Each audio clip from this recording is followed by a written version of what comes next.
we're going to turn to the Republican side. Florida Congressman and member of the House Oversight and Reform Committee, Greg Steube. Congressman, let's pick up right where they left off. Are you going into these impeachment proceedings with an open mind, or is your mind already made up? Well, thanks for having me, Kristen. There's so many things that I could respond to of what I just heard. First of all, there's nothing about this that is a fair process. There's nothing about this that is bipartisan. There's nothing about this that gives the president the same ability that every other president, Nixon and Clinton, had. Clinton had his own personal lawyer cross-examining Ken Starr. The president's lawyers have not been allowed down in the basement of the Capitol in these secret hearings. State Department lawyers on behalf of them haven't had a representation in these depositions. So let me just stop you right there, though, because you say secret hearings. But as a member of the House Judiciary and Oversight Committees, you were at a lot of those hearings. So how are they secret? If you are not, well, first of all, they're in the SCIF, and nothing that's going on in there can be made public except what the Democrats leak. Second of all, if you're not on either oversight or foreign affairs or intelligence, as a member of the United States Congress, you cannot go down there. If you're just a member of the Judiciary Committee, you are not allowed to go down there and hear what's going on. You do not have access to the transcripts. Only members of the committee do. And if you want the transcripts, you can't get a copy of it. You have to walk down to the SCIF and review those transcripts with a Democratic staffer looking over your shoulder. So to say that this is open and access to the public and this isn't in secret is completely and absolutely wrong. So you voted against this impeachment resolution on Thursday, and a big part of what it will do is make these proceedings more public. So based on what you just said, isn't that a good thing? But it's not.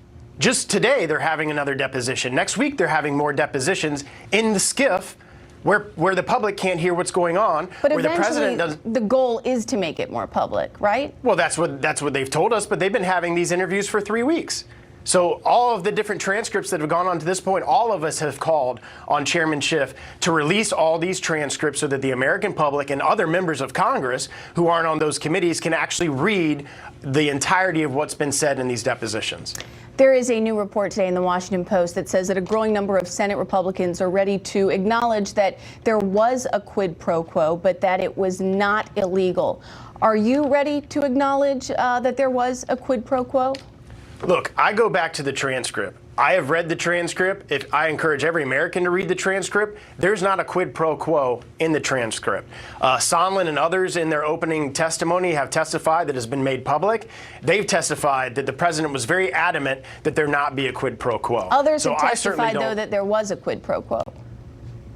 Well, who are Democrats who are leaking information to the public that you're not getting their entire testimony. After Vinland testified, his boss testified and completely destroyed his testimony and found that what Vinland was saying was not reliable at all. And we can't, the American public can't make a decision on any of this because they can't see any of the transcripts. They can't see any of the testimony. And the president doesn't have the ability to cross-examine any of these witnesses.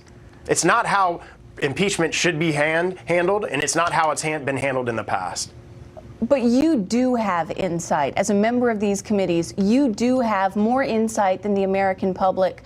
Do you believe at this point that it was appropriate for President Trump to ask federal governments to investigate his potential political rival?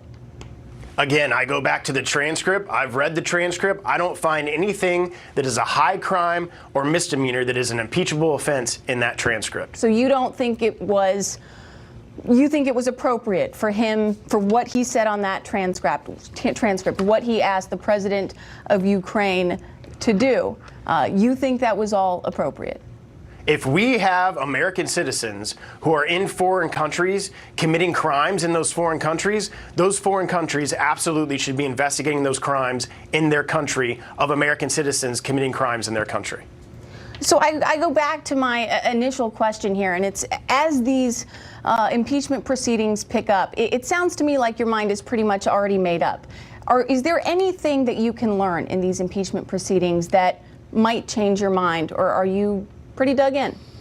Well, let's go back 2 years ago, a year ago, January, when all this started. First, it was Russian collusion was the crime that was alleged by the Democrats. For 2 years, they investigated that. After $35 million of investigating it, Mueller came before the Judiciary Committee, which I sat on, and said there's no evidence that the Trump campaign colluded with Russia. So then the Democrats moved from that narrative to obstruction of justice. Then it was, for months, it was the president obstructed justice. Then they couldn't get anything on that. So then it was corruption. Now it's this whistleblower who we now know is a Democrat who has ties to one of the Democratic people running for president. So it's just one thing after the other. The Democrats have been trying to impeach this president since the day he got elected and will stop at nothing to do it. And there is nothing bipartisan about this. But the vote was yesterday or on Thursday, and not a single Republican voted for this impeachment proceedings. What Democrats are moving down the road towards impeachment on, yes, it might have been instigated by the whistleblower, but President Trump has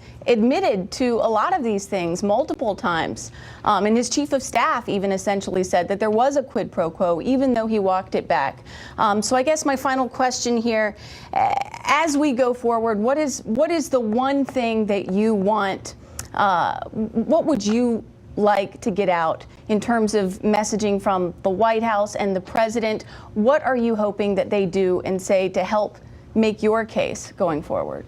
Well, I hope the White House gets the opportunity to cross-examine some of these witnesses and have their witnesses subpoenaed and testify. Republicans should have the ability to subpoena and have witnesses testify that we want, that have exonerating information, and we're not have the ability to do that right now. The bottom line is, if you go to what they're saying was something that he should be impeached for, it's not an impeachable offense. The transcript does not provide anything that is a high crime or misdemeanor that this president should be impeached for. All right, Congressman Greg Steube, thank you so much. Thanks for having me. Leland?